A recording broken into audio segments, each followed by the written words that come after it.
How does Shakespeare explore the concept of moral corruption in Macbeth? Answer. Shakespeare delves deeply into the concept of moral corruption in Macbeth through the progressive degeneration of the protagonist character. Macbeth begins as a valiant warrior, respected and loyal to King Duncan.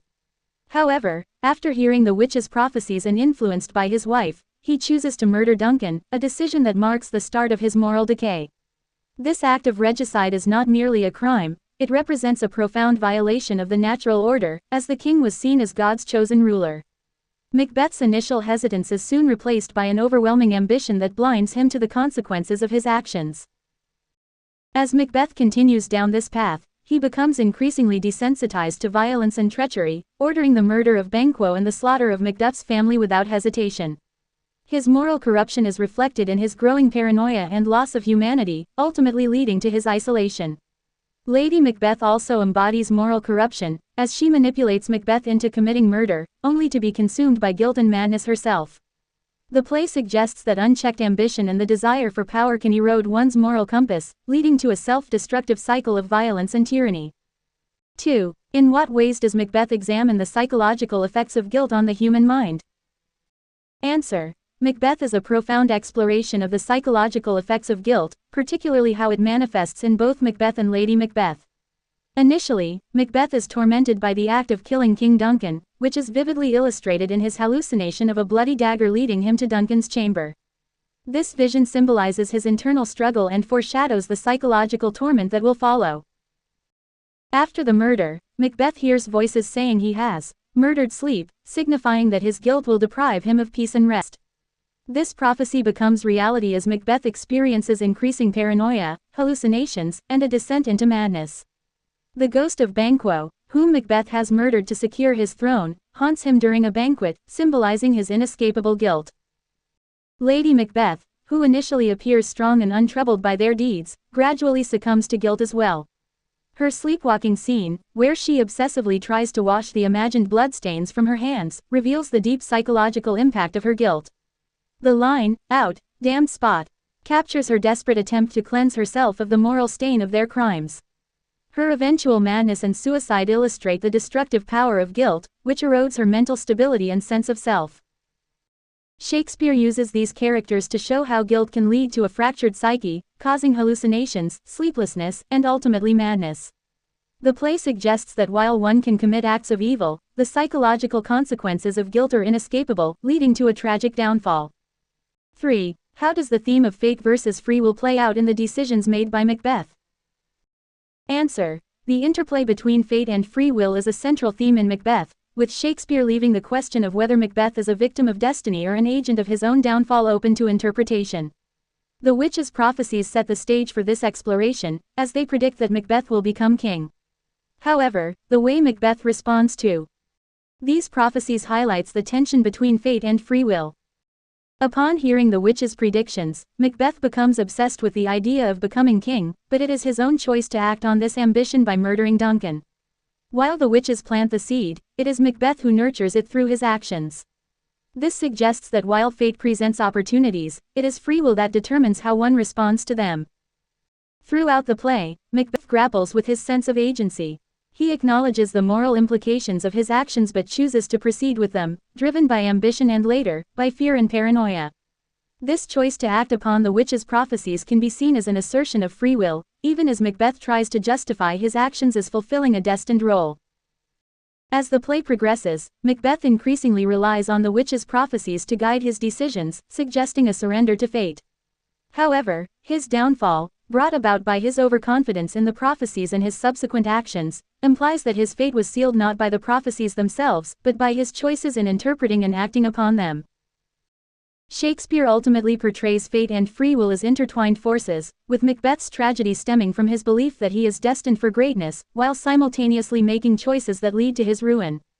This complexity highlights the play's exploration of the human condition, where destiny and personal choice are inextricably linked. 4. What is the role of the natural world in Macbeth, and how does it reflect the events of the play? Answer. In Macbeth, the natural world plays a significant role in reflecting the moral and psychological state of the characters, as well as the overall disorder in the kingdom. Shakespeare often uses the natural world as a mirror to the unnatural events occurring within the play, particularly those surrounding Macbeth's ascent to power. The natural world first signals the disruption of order with the eerie weather and unnatural occurrences that accompany Duncan's murder. On the night of the murder, Lennox describes how the earth was feverish and did shake, and Ross speaks of an eclipse and a falcon being killed by an owl, events that symbolize the inversion of natural order caused by regicide. These unnatural phenomena suggest that the moral transgression of killing a king, who was believed to be divinely appointed, has thrown the natural world into chaos. Moreover, the witches, who are associated with the supernatural, often meet in desolate, wild settings, further emphasizing the connection between the unnatural and the natural world. Their presence in the natural landscape suggests a corruption of the natural order, as they manipulate Macbeth into committing unnatural acts. Throughout the play, nature is also used to symbolize the state of Scotland under Macbeth's rule. Under his tyranny, Scotland becomes a place of suffering and disorder, reflecting the moral decay of its ruler. The land itself seems to cry out against the injustices committed, culminating in the imagery of Birnam Wood moving toward Dunsinane, a symbol of nature itself rising to overthrow the tyrant. Shakespeare uses the natural world in Macbeth to underscore the theme of moral and social order versus disorder. When Macbeth disrupts the natural order by murdering Duncan, the chaos in nature mirrors the chaos in Scotland and in Macbeth's own mind. The restoration of natural order at the end of the play, with Macbeth's death and Malcolm's ascension to the throne, signifies the re-establishment of moral order in the kingdom. 5. How does Macbeth portray the relationship between masculinity and violence? Answer. Macbeth intricately ties the concept of masculinity to violence, exploring how traditional notions of manhood are manipulated and distorted throughout the play. From the outset, masculinity is associated with bravery and combat, as seen in Macbeth's valor on the battlefield. This association is celebrated by characters like Duncan and Malcolm, who praise Macbeth's, unseamed him from the knave to the chaps, action as a noble deed of war. However, as the play progresses, Lady Macbeth challenges Macbeth's masculinity by equating it with the capacity for ruthless action. When Macbeth hesitates to murder Duncan, Lady Macbeth questions his manhood, accusing him of being less than a man if he does not follow through with their plan. She invokes images of infanticide to demonstrate what she believes true masculinity entails, an unyielding commitment to one's goals, no matter the moral cost. This manipulation pushes Macbeth to equate masculinity with the ability to commit murder, setting him on a path of escalating violence. Macbeth internalizes this distorted view of masculinity, which drives much of his behavior throughout the play. His need to prove himself as a man leads to further violence, including the murders of Banquo and Macduff's family. The play suggests that Macbeth's understanding of masculinity, rooted in aggression, dominance, and the suppression of guilt and emotion, contributes to his tragic downfall. Yet, Shakespeare also offers a counterpoint to this toxic masculinity through characters like Macduff. When Macduff learns of the murder of his wife and children, he openly expresses his grief, stating, "I must also feel it as a man." This response contrasts with Macbeth's suppression of emotion and highlights a more balanced view of masculinity, one that allows for both strength and vulnerability. In Macbeth, Shakespeare critiques the destructive consequences of equating masculinity with violence and shows how this belief leads to a cycle of brutality and self-destruction. The play ultimately suggests that true manhood involves more than just physical strength and aggression, it encompasses emotional depth and moral integrity. How does Shakespeare use the motif of blood to develop the theme of guilt in Macbeth? Answer. The motif of blood is one of the most pervasive symbols in Macbeth, serving as a powerful representation of guilt and the irreversible nature of Macbeth and Lady Macbeth's crimes. Blood first appears as a symbol of honor and valor, particularly when Macbeth is praised for his bravery on the battlefield. However, as the play progresses, blood transforms into a symbol of guilt and the weight of Macbeth's murderous actions. After Macbeth murders King Duncan, he is immediately aware of the blood on his hands, both literally and metaphorically.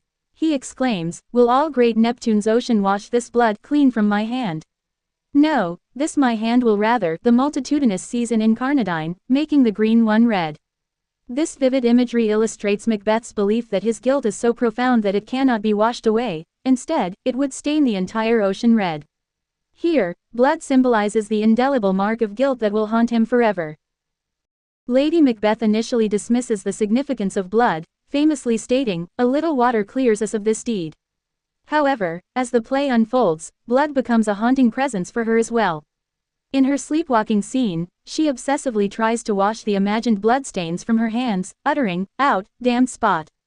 Out, I say." This moment reveals that her earlier dismissal of the moral consequences of their actions was a facade, and the bloodstains now represent the inescapable guilt that has driven her to madness.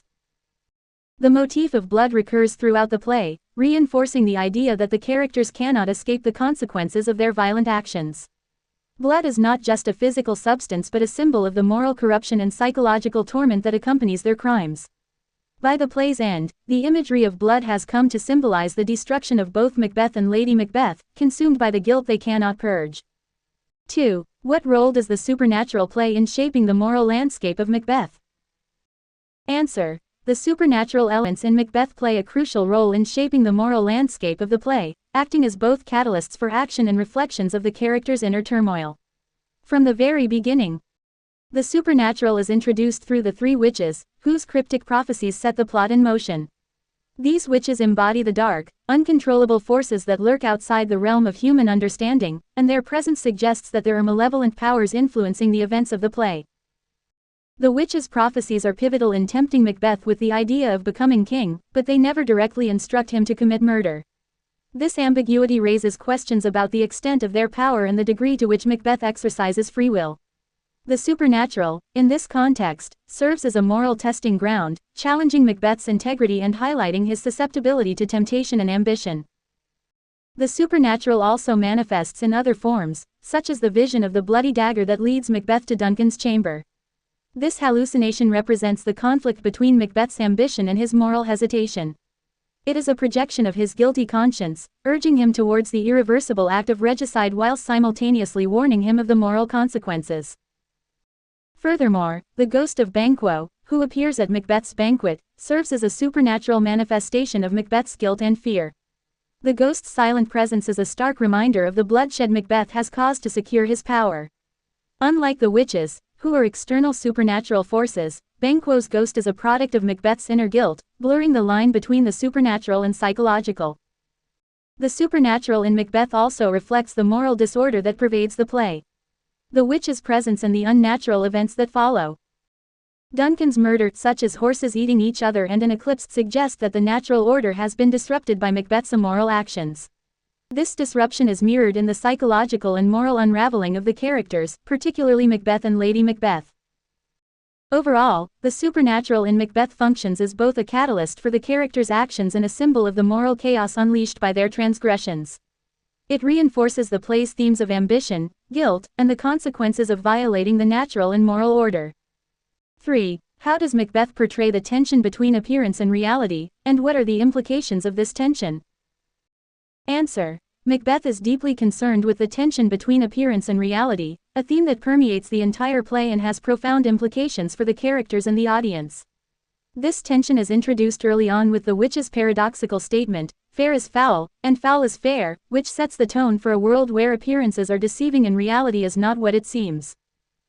Throughout the play, characters frequently disguise their true intentions and feelings behind a veneer of respectability and honor. Macbeth himself embodies this tension as he presents a loyal and honorable facade while secretly harboring ambitions of murder and power. His ability to appear virtuous while plotting Duncan's assassination exemplifies the dangerous gap between appearance and reality. This duplicity is crucial to Macbeth's rise to power but also contributes to his psychological unraveling, as the burden of maintaining this false image becomes unbearable. Lady Macbeth is another character who actively engages in the deception of appearances. She instructs Macbeth to look like the innocent flower, but be the serpent under it, encouraging him to hide his murderous intentions beneath a mask of loyalty. However, the strain of maintaining this deception eventually leads to her own psychological collapse, as she becomes consumed by guilt and the reality of their actions. The play also explores how others are deceived by appearances. Duncan, for example, is tragically misled by Macbeth's outward show of loyalty, leading to his murder.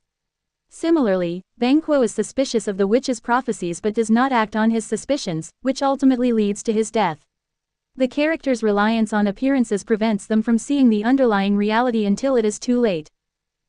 The tension between appearance and reality in Macbeth highlights the corrupting power of ambition and the ease with which truth can be obscured. It also underscores the idea that the pursuit of power often involves a dangerous manipulation of perceptions, leading to a world where trust is eroded and moral certainties are upended. The play suggests that this disjunction between appearance and reality is not only destructive for the individuals involved but also for the moral fabric of society as a whole. 4. How does Shakespeare use the character of Macbeth to explore the theme of time and its inevitable progression? Answer. Time is a significant and recurring theme in Macbeth, and Shakespeare uses the character of Macbeth to explore the inevitable progression of time and its impact on human ambition, guilt, and mortality. From the moment Macbeth hears the witch's prophecies, he becomes acutely aware of time as both a challenge and a constraint. His initial contemplation of fate and time reveals a desire to control and manipulate time to his advantage, as seen when he says, "If it were done when 'tis done, then 'twere well it were done quickly." Macbeth's obsession with time intensifies as he seeks to accelerate the prophecy of becoming king. His impatience leads him to murder Duncan, an act that disrupts the natural flow of time and events. However, rather than achieving mastery over time, Macbeth finds himself increasingly at its mercy. As he commits more heinous acts to secure his power, time becomes an enemy, relentlessly advancing toward his inevitable downfall. One of the most poignant expressions of the theme of time occurs in Macbeth's famous soliloquy, "Tomorrow, and tomorrow, and tomorrow," after Lady Macbeth's death. Here, Macbeth reflects on the passage of time as monotonous and meaningless, describing life as a tale told by an idiot, full of sound and fury, signifying nothing. This nihilistic view underscores the futility of his efforts to control time and fate. Despite his ambition and attempts to shape his destiny, Macbeth realizes that time marches on, indifferent to human desires and achievements. Moreover, time is portrayed as a force that brings consequences. The more Macbeth tries to defy time by clinging to power, the more he accelerates his own destruction. The inevitability of time is also reflected in the witch's prophecies, which, while initially seeming to offer Macbeth control over his future, ultimately reveal the limits of human agency. The prophecy about Birnam Wood moving to Dunsinane, for example, suggests that time will bring about Macbeth's downfall in ways he cannot foresee or prevent. Through Macbeth, Shakespeare explores the tension between human ambition and the inexorable passage of time. The play suggests that while individuals may strive to control or outrun time, they are ultimately subject to its forces, and any attempt to defy it can lead to self-destruction. Time, in Macbeth, is both a reminder of mortality and a measure of the consequences of one's actions.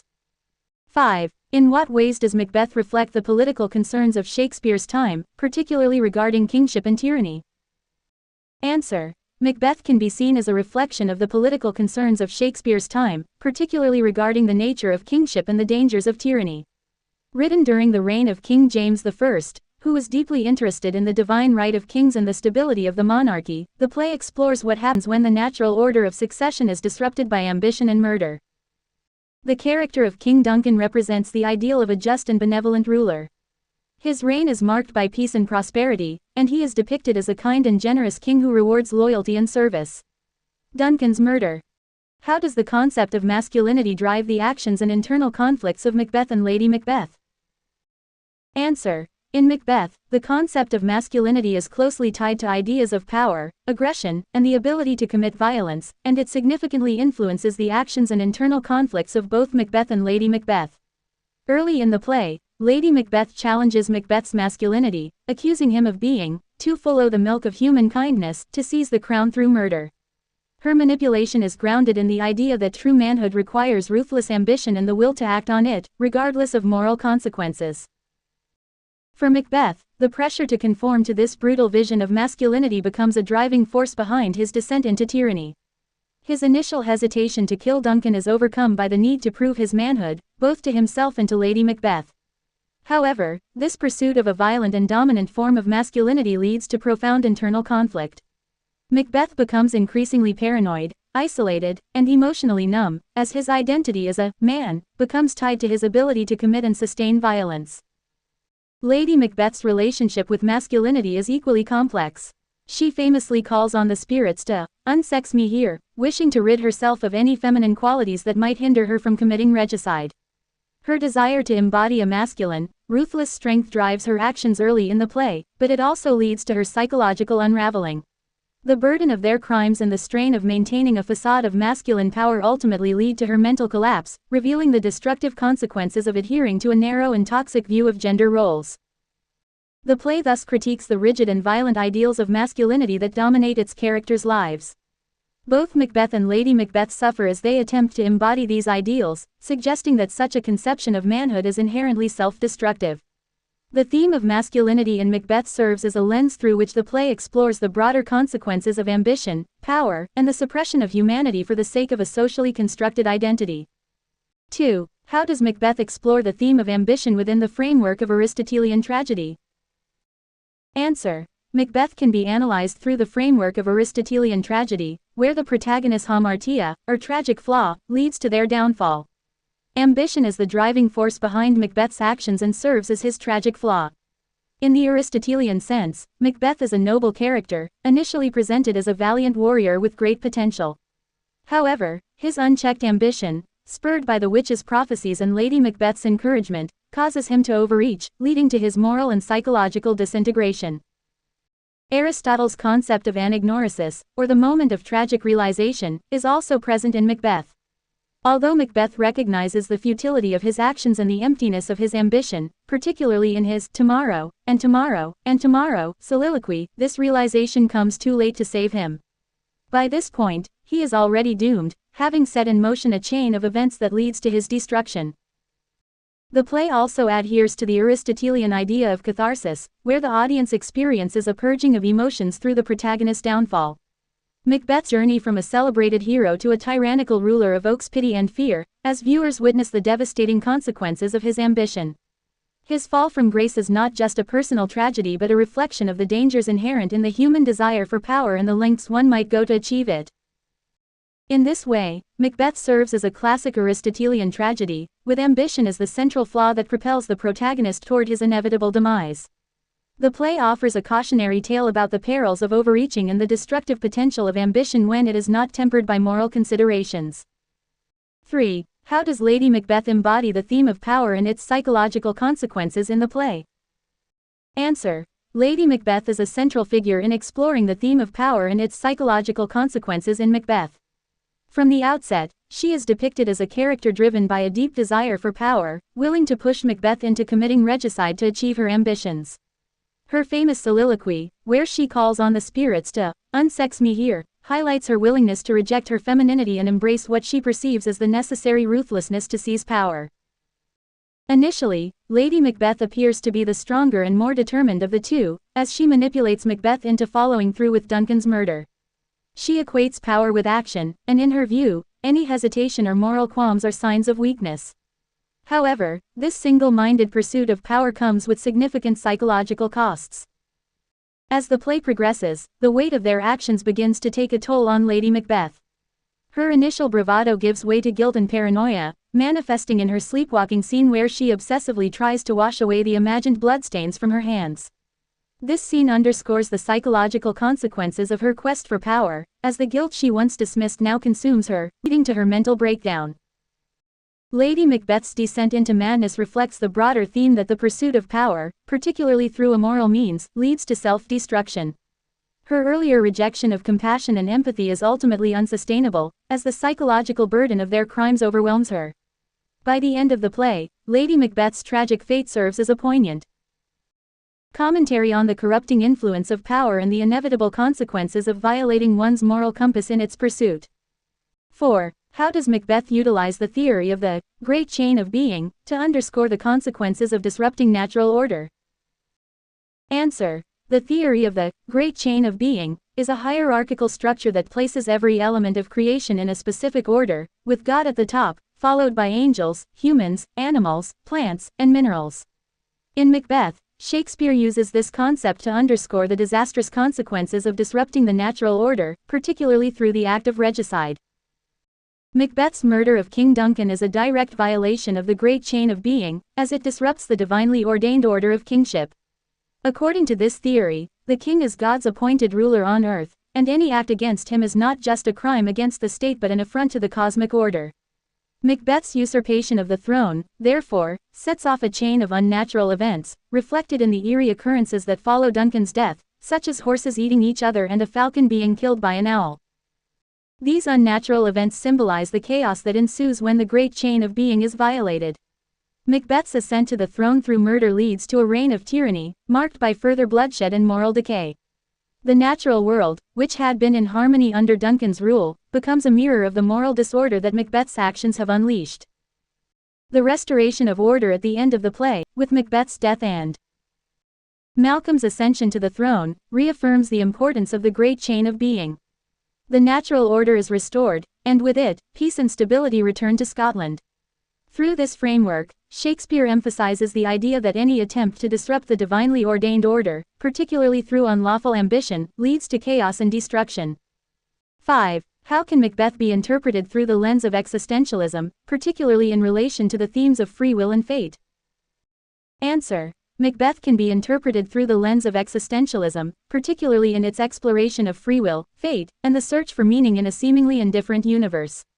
Existentialism, a philosophical movement that emphasizes individual freedom and the inherent meaninglessness of life, can offer a unique perspective on the character's actions and the play's overall themes. The witches' prophecies introduce the question of fate versus free will early in the play. While the prophecies suggest a predetermined outcome, Macbeth's actions throughout the play raise questions about his agency. Is he merely fulfilling a destined path, or does he have the power to choose his course? From an existentialist perspective, Macbeth's decision to act on the witches' prophecies can be seen as an exercise of free will, driven by his desire to impose meaning and control over his life. However, as Macbeth's power grows, so too does his realization of the futility and emptiness of his achievements. His famous soliloquy, "Tomorrow, and tomorrow, and tomorrow," reflects a deeply existential despair, as he comes to see life as a tale told by an idiot, full of sound and fury, signifying nothing. This passage echoes existentialist themes of the absurdity of existence and the search for meaning in a world that offers none. Lady Macbeth's arc can also be viewed through an existential lens. Her initial embrace of power and rejection of morality can be seen as an assertion of her own will in the face of societal constraints. However, the psychological consequences of their actions, her descent into madness and eventual suicide, highlight the existential idea that the burden of freedom and the responsibility of one's choices can lead to despair. In Macbeth, the tension between fate and free will, the search for meaning, and the acknowledgement of life's inherent absurdity align with existentialist thought. The play ultimately presents a bleak vision of human existence, where the pursuit of power and meaning leads only to destruction and nihilism, reflecting the existentialist belief in the necessity of creating one's own values in an indifferent and chaotic world. How does Shakespeare's use of supernatural elements in Macbeth influence the plot and shape the play's genre?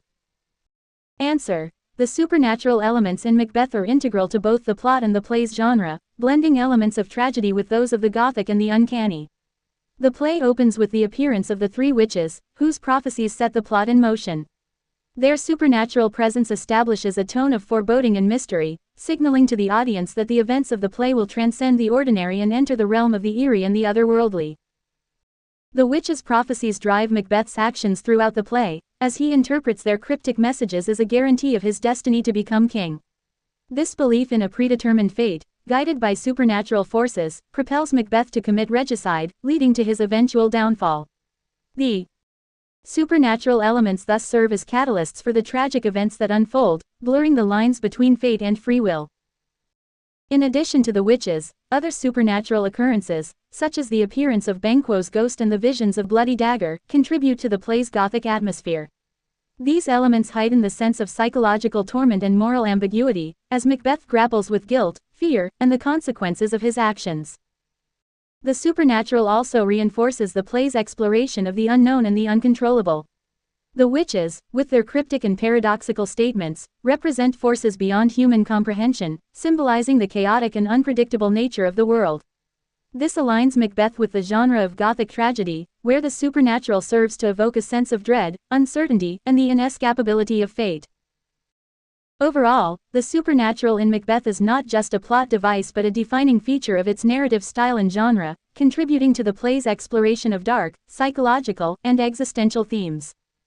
2. How does Shakespeare employ foreshadowing in the narrative structure of Macbeth to build tension and anticipation? Answer. Shakespeare masterfully uses foreshadowing throughout Macbeth to build tension and anticipation, creating a sense of inevitable doom that permeates the play. Foreshadowing is employed through dialogue, imagery, and the supernatural, subtly hinting at future events and the tragic outcomes of the character's actions. One of the most prominent examples of foreshadowing is the witch's prophecy in the opening scenes. Their predictions, such as Macbeth becoming king and Banquo's descendants ruling, set the stage for the entire plot, hinting at the ambitious and violent path Macbeth will take. The prophecies create a sense of foreboding, as the audience anticipates the lengths to which Macbeth will go to fulfill what he believes is his destined role.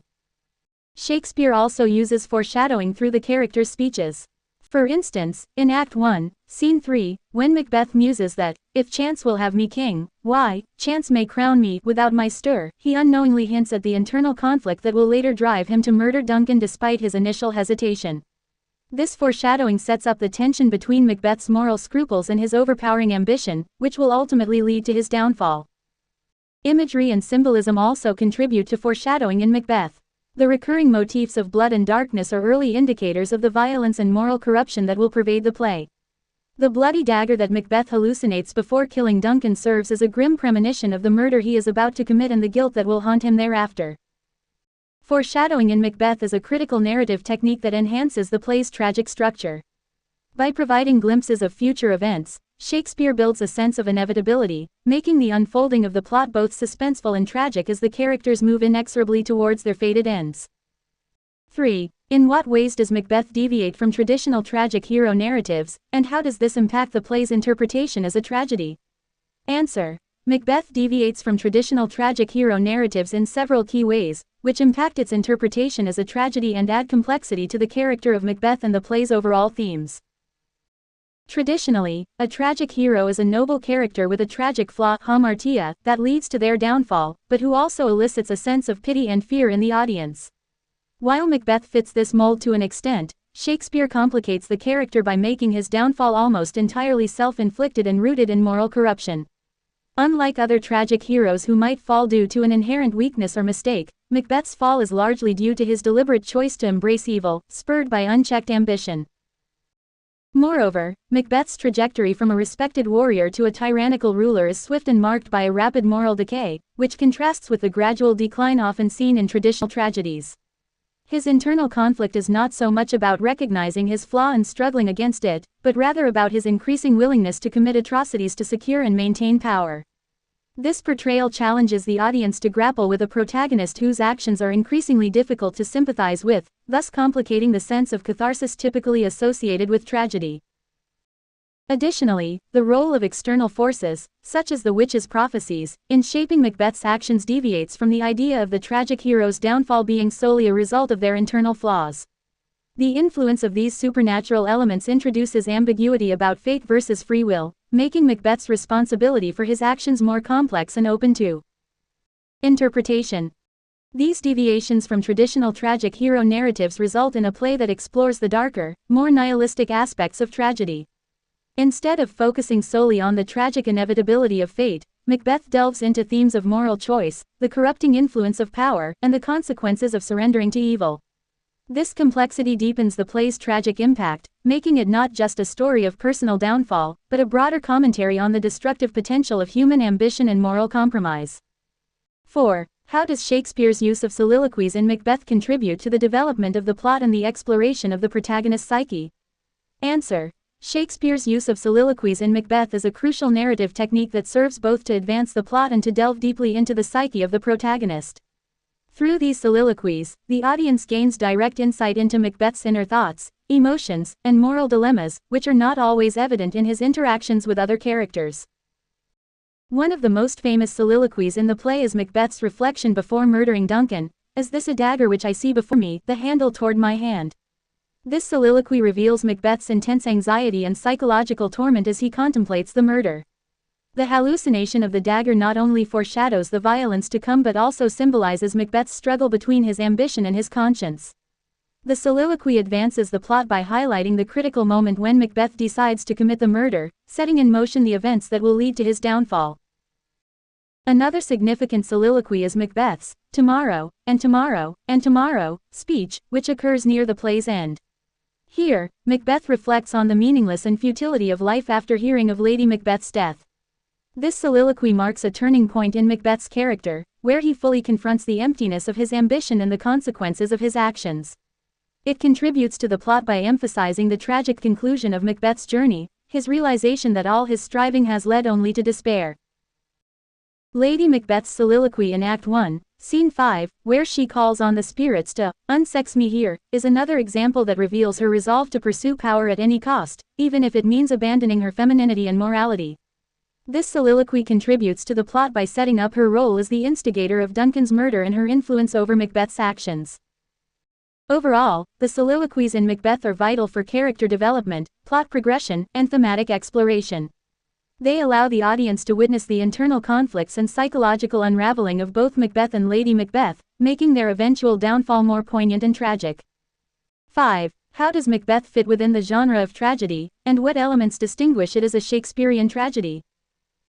Answer. Macbeth fits within the genre of tragedy as it adheres to many of the classical elements of a tragic narrative, but it also incorporates distinct features that characterize it as a Shakespearean tragedy.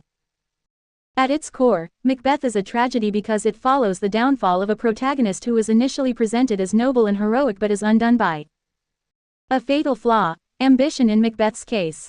The play's structure aligns with the traditional tragic arc, Macbeth's rise to power through regicide, his increasing moral corruption, and his ultimate demise. This trajectory reflects the Aristotelian concept of tragedy, where the protagonist's flaw, hamartia, leads to their inevitable downfall, eliciting pity and fear in the audience. However, Macbeth also includes specific elements that distinguish it as a Shakespearean tragedy. One such element is the complex portrayal of the tragic hero. Unlike classical tragic figures, Macbeth is not merely a victim of fate, he actively chooses to commit heinous acts to fulfill his ambitions. This moral complexity challenges the audience's sympathy for Macbeth and makes his downfall more the result of personal choice than of an unavoidable fate. Another distinguishing feature is the use of supernatural elements, such as the witches, which add a layer of ambiguity.